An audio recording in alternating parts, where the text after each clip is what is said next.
It is possible that they may lose the battle, but sometimes resistance is not a matter of choice. Not all battles are fought for victory. Some are fought for simply to tell the world that someone was there on the battlefield. सत्ता के सामने निडरता से सच बोलने वाले बेहतरीन पत्रकार रवीश कुमार जब अपनी रिपोर्ट से समझौता करने के बजाय इस्तीफा देना चुनते हैं तो यह मीडिया के हालात के बारे में बहुत कुछ बताता है, जहां सच्चाई सबसे बड़ी शिकार बन गई। जी हां, एनडीटीवी के पत्रकार रवीश कुमार ने इस्तीफा दे दिया है। टीवी पत्रकारिता में प्रतिरोध की सबसे सशक्त आवाज अब खामोश हो गई। एक पत्रकार से निपटने के लिए एक धंधेबाज ने पूरा चैनल ही खरीद डाला। जब संस्थाएं ही ढह रही हों, ढहाई जा रही हों, तो एक चैनल के ढहने ढहाने पर रोना क्या। रवीश कुमार एक प्रेरणा थे, एक प्रेरणा हैं और आगे भी रहेंगे।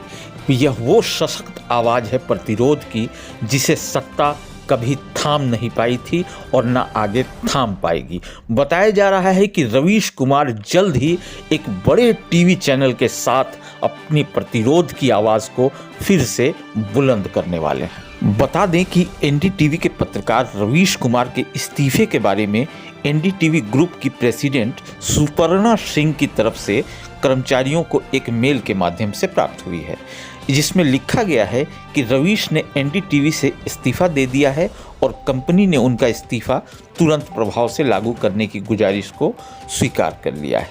रवीश कुमार का इस्तीफा प्रणव राय और राधिका रॉय के आरआरपीआर होल्डिंग प्राइवेट लिमिटेड के डायरेक्टर के पद से इस्तीफा देने के एक दिन बाद आया। यही कंपनी एनडीटीवी की प्रमोटर ग्रुप थी और अडानी ग्रुप की ओर से एनडीटीवी के टेकओवर की कोशिशों के बीच रवीश कुमार का यह इस्तीफा आया है। निसंदेह भारत में पत्रकारिता की एक ही उम्मीद बची थी और वह रवीश कुमार के रूप में लोगों के सामने थी। लेकिन जो ये समझ रहे हैं कि एक चैनल के बिक जाने से वह उम्मीद खत्म हो जाएगी, ऐसा बिल्कुल नहीं है।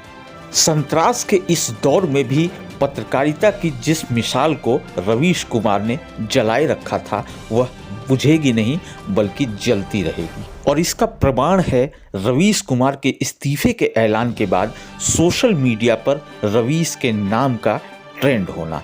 लाखों करोड़ों ट्विटर यूज़र और सोशल मीडिया पर उनके चाहने वाले इस खबर पर अपनी प्रतिक्रिया देते रहे और यह भी कहते रहे कि रवीश कुमार की आवाज़ बंद नहीं होनी चाहिए। गौरतलब है कि रवीश कुमार एनडीटीवी समाचार नेटवर्क के हिंदी समाचार चैनल एनडीटीवी इंडिया के संपादक थे। रवीश चैनल के प्रमुख कार्यक्रमों जैसे हम लोग और रवीश की रिपोर्ट के होस्ट रहे। ये दोनों कार्यक्रम काफ़ी लोकप्रिय रहे हैं। रवीश कुमार का प्राइम टाइम शो देश की बात भी काफ़ी लोकप्रिय कार्यक्रम रहा। वो एनडीटीवी इंडिया के सबसे पॉपुलर चेहरों में से एक थे। एनडीटीवी में रवीश अक्सर अपने सत्ता विरोधी स्टैंड के लिए चर्चा में रहते थे।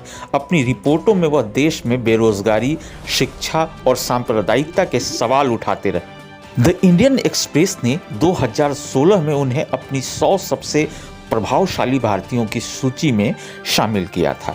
रवीश कुमार को साल 2019 में प्रतिष्ठित रेमन मैग्सेसे सम्मान भी दिया गया था। यह सम्मान एशिया में साहसिक और परिवर्तनकारी नेतृत्व के लिए दिया जाता है। अवार्ड देने वाले संस्थान ने कहा था, रवीश कुमार अपनी पत्रकारिता के जरिए उनकी आवाज़ को मुख्यधारा में ले आए जिनकी हमेशा उपेक्षा की जाती है।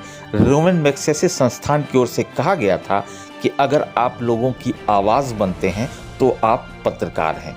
और वाकई रवीश लोगों की आवाज़ थे और इसलिए वह एक सच्चे पत्रकार थे। भले ही रवीश के विरोधियों की सबसे ज़्यादा शिकायत उनसे यह रही कि वह बीजेपी और मोदी सरकार के अलावा अन्य किसी सियासी दल और सरकार के खिलाफ आलोचनात्मक रुख नहीं रखते हैं, लेकिन यह जानना ज़रूरी है कि एक पत्रकार का काम सत्ता को उसकी जिम्मेदारियों का एहसास कराना होता है, न कि सत्ता के लिए दलाली करना। रवीश कुमार मोदी सरकार की प्रशंसा करने वाले मीडिया संस्थानों को गोदी मीडिया कहकर बुलाते थे और इसी गोदी मीडिया के गिद्धों के झुंड ने आखिर एक ऐसी साजिश रची जिससे प्रतिरोध की एक सशक्त आवाज़ हमेशा हमेशा के लिए शांत हो जाए।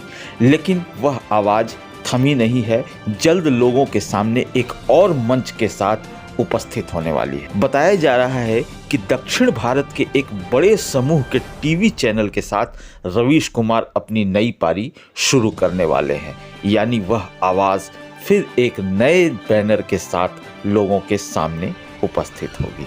तो इंतज़ार कीजिए उस शेर के गरज की, और साथ ही इस चैनल को अब तक सब्सक्राइब नहीं किया है तो सब्सक्राइब ज़रूर कर दें।